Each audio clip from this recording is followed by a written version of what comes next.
السلام عليكم، مرحبا بكم في قناتي ديكور دارك حتى. السلالم هي جزء مهم في أي دار، مش غير من الناحية الجمالية بصح من ناحية الراحة والأمان ثاني. اليوم راح نحكيو على أهم القياسات اللي لازم تردوا لها بالكم كي تصمموا السلالم باش تستعملوها بسهولة وما تتعبوش. لازم تردوا بالكم القياسات باش تضمنوا الراحة والأمان.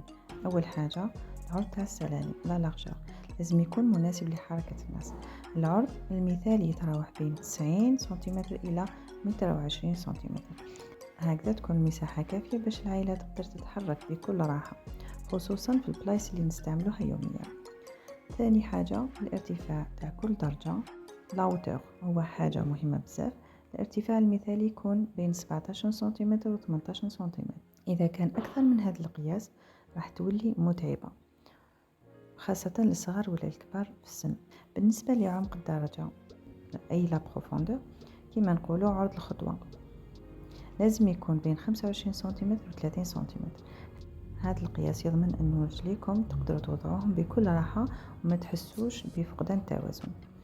آخر حاجة تأكدوا بلي السلالم عندهم الجدار الواقي اللي هو لو غارد كور قوي ويضمن الأمان باش تطلعوا ولا تهبطوا. الارتفاع المثالي للغارد كور يكون بين 85 سنتيمتر إلى 90 سنتيمتر.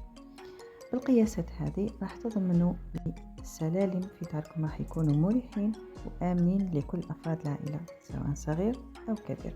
ما تنسوش باللي التصميم المناسب يهتم مش غير بالشكل ولكن بالراحة في طريقة الاستعمال اليومية. شكرا على المتابعة وما تنسوش تشتركوا باش يوصلكم كل جديد.